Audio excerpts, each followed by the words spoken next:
bringing hope to many around the globe, transforming lives into legacies. Living Word with Pastor Mensa Otabil.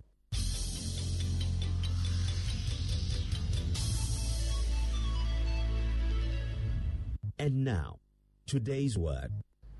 Last week, I started talking about the push and the pull factors of life. And I am continuing my message. Last week was what is running after you. And today my message is titled, What Are You Running For? It sounds faster when it's better when it's spoken faster. What are you running for? It's a question I want to ask you, and it's a question I want you to ask yourself. What am I running for? What am I hustling for? Because I use the word running to mean the effort we make to move on in life. Some call it the hustle. Each one of us runs. We do something. There is a running around in our lives. Just take a stand at any busy intersection in a city, and you will see people moving up and down, and sometimes you wonder, where are they going, and what are they trying to achieve? To go on with my message, I want you to remember the legend of the lion and the gazelle that I mentioned last week, and I will repeat it. And it says every morning in Africa, and I suppose in every country where this situation takes place, it may not be a lion and a gazelle, but something similar takes place. Every morning in Africa, a gazelle wakes up, knows that it must run faster than the fastest lion, or it will be killed. And every morning, a lion wakes up, knows that it must run faster than the slowest gazelle, or it will starve to death. It doesn't matter whether you are a lion or a gazelle, when the sun comes up, you better start running. And that's how our life is. Sun up to sundown, we're running. We're either a lion trying to catch something or a gazelle making sure nobody catches us. But whichever you are, the push factors and the pull factors of life affect us. Last week we looked at 4 kinds of runners. We talked about Hagar, who was running from the consequences of her past. We talked about Jephthah, who was running from rejection. We talked about David, who is running from evil conspiracies. And we talked about Jonah, who is running from responsibility and God's plan for his life. It's important to figure out why you are running in life and to determine whether the race you are on is leading you in a productive direction or not. And it's important to ask yourself, why am I in so much hurry? Why am I doing all this hard work I'm doing? What am I pushing for? What am I trying to achieve? It's always a blessing to see God use our disadvantages to drive us in life. However, we could also be wrongly driven in different directions. The book of Ecclesiastes, chapter 9, verse 11, has this to say. And the observer or the writer of Ecclesiastes says, I returned and saw under the sun that the race is not to the swift, nor the battle to the strong, nor bread to the wise, nor riches to men of understanding, nor favor to men of skill, but time and chance happen to them all. Swiftness, speed, is not always an advantage if the timing is wrong and if the opportunity has been misused. So many times we are running, but timing is wrong. And many times we are running, but it is not our turn to run. And that is going to form the basis of my message today, because today we're going to look at 2 kinds of runners. One who runs with a mission, and the other who runs without a mission. And my passage is going to be from 2 Samuel chapter 18. And I would comment on a large portion of it that I'll be reading. The background to this passage is about David and his son Absalom. Absalom has led a revolt against his father David, and so a civil war has ensued. And in this process, David has to leave Jerusalem, and Absalom temporarily becomes the king. And in the civil war that ensued, David's son, Absalom, is killed in battle. And now a messenger has to go and deliver the message to David that his son Absalom, who rebelled against him, has just been killed in battle. So who is the messenger who is going to take this message? Who ran with such a message to David? Now you have to understand that when Saul was killed, the messenger who carried the message to David that Saul had been killed was killed by David. And then Saul's son, Ishbosheth, who tried to rebel also against David after Saul died, was also killed. And the person who sent the message to David that Ishbosheth has been killed was killed by David. So it looks like carrying messages of this nature can be very hazardous to your health if you have to go and give such a message to David. So Absalom is dead in battle. One side, it's a good news, but knowing how David has responded in the past, who is going to tell David that you have won, but your son is dead? Very delicate message, and that is the background to what we are going to read. 2 Samuel chapter 18, verse 19 to 23. Then Ahimaaz, the son of Zadok, said, "Let me run now and take the news to the king, how the Lord has avenged him of his enemies." And Joab said to him, "You shall not take the news this day, for you shall take the news another day.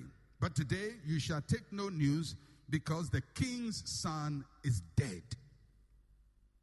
Then Joab said to the Cushite, "Go, tell the king what you have seen."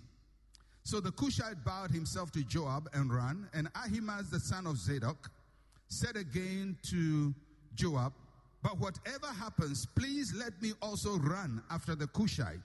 So Joab said, "Why will you run, my son, since you have no news ready?" "But whatever happens," he said, "let me run." So he said to him, "Run." Then Ahimaaz ran by the way of the plain and outran the Cushite. There are two kinds of runners here. The first one is called Ahimaaz. That's his name.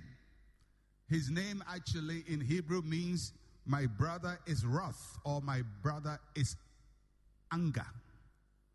Whether his name indicates his personality or not is another story, but it probably shows that he is a highly tempered, hot-tempered, driven personality.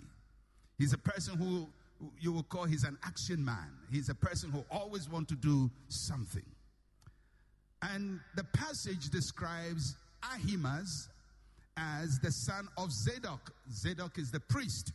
So he's from the right stock. If his father is a priest, then he's also a priest. And in Israel, the priestly family was a very highly considered family. So you would say that he's from the right kind of family.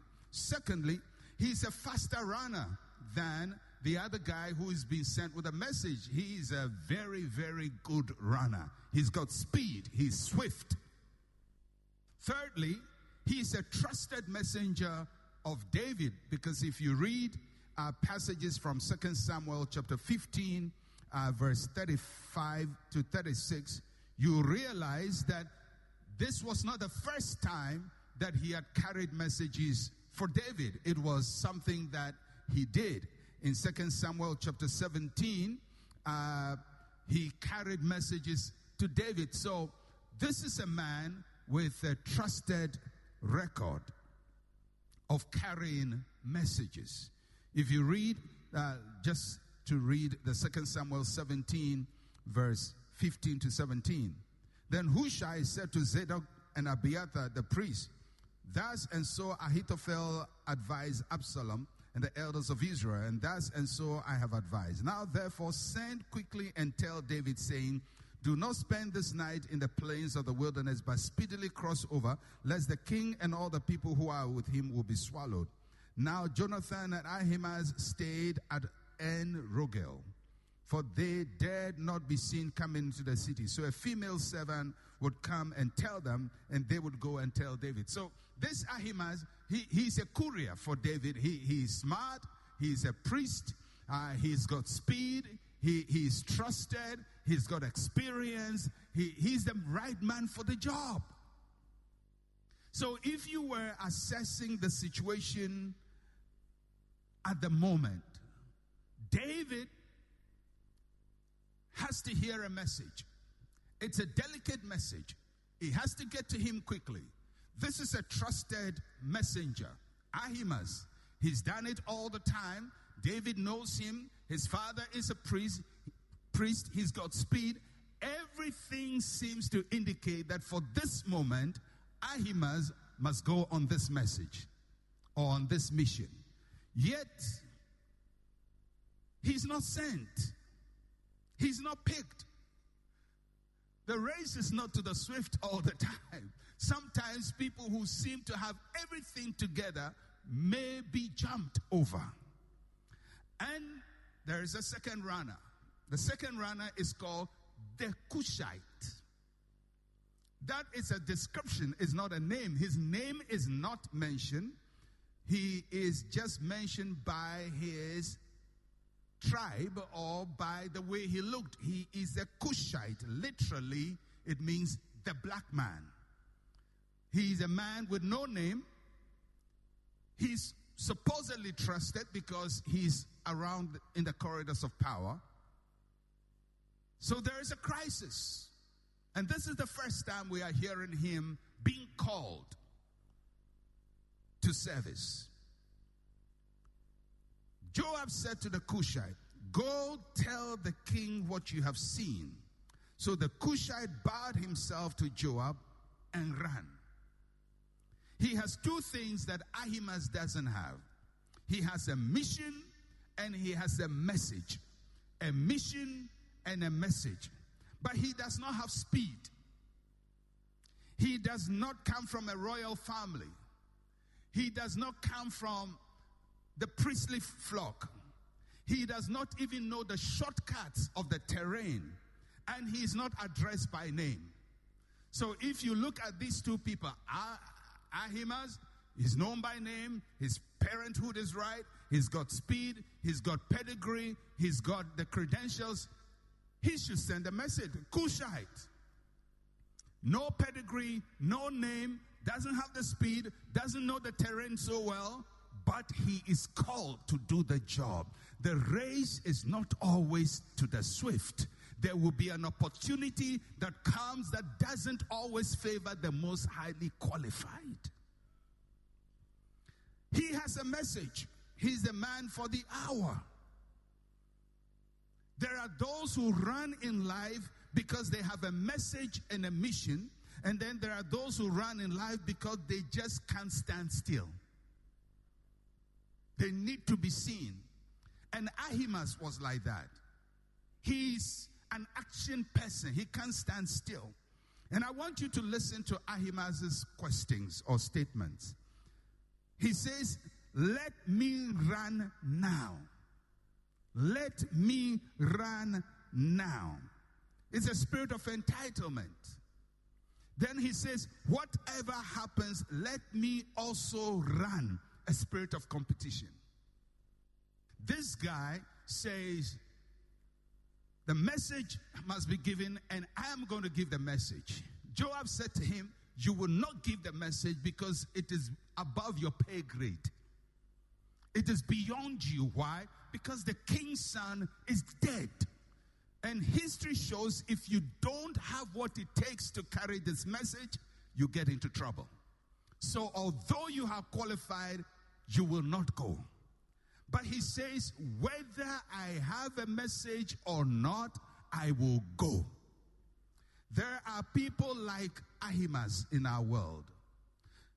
Those who run because they just can't accept that some races are not theirs to run. They just feel, I must also be there. They are the wannabes. They want to be in the mix of things. They want to be where the action is. So when something is happening, whether they're supposed to do it or not, they do it. And there are a lot of Ahimazes in this world running simply because they want to be seen. And then there are those, Ahimaz also represent those who run because they want to outrun others. Somebody is doing it, they will say, I will beat him. I will do it better. I can be better. And they will tell you, give you their pedigree. I know this guy. When we were in school, I was first, he was last. I come from a rich family, he's from a poor family. I've done this before, he's never done before. I can beat him. The fact that you can beat somebody doesn't mean you are called to the fight. The race is not for the swift, and the battle is also not for the strong. There are those who run because they can't allow others to shine. They always have to spoil it for somebody else.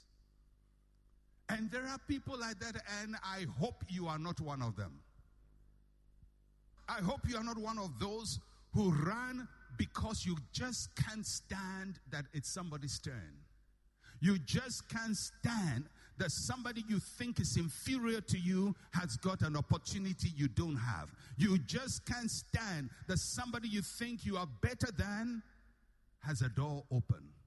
And if you are an Ahimaz, you will run without a mission and without a message. Very fast, very talented, but going nowhere. So this is how the race is set up.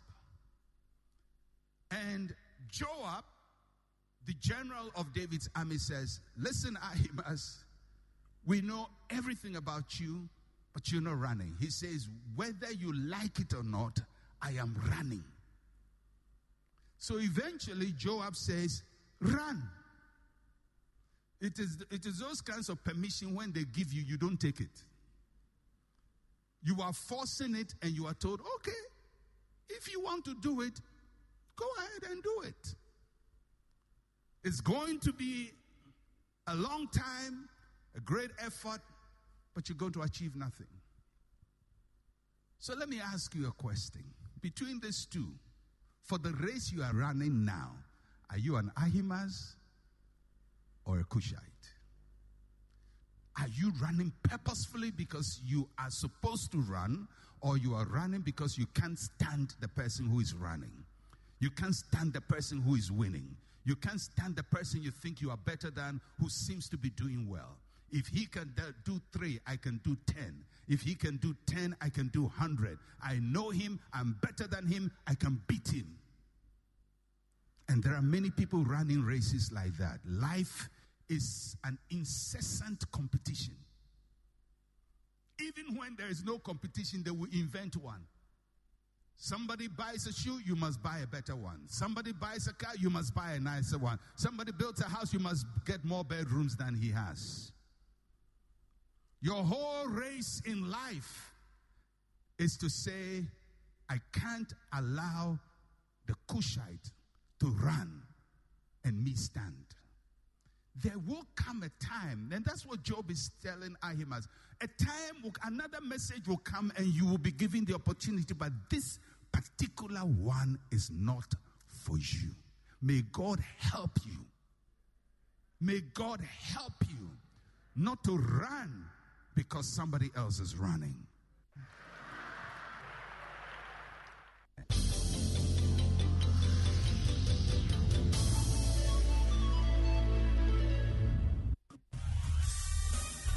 Thank you for listening to Living Word. To interact with Pastor Mensa Otabil, like his page on Facebook. Follow him on Twitter @Mensa Otabil. Email otabil@centralgospel.com or call +233 302 688 000.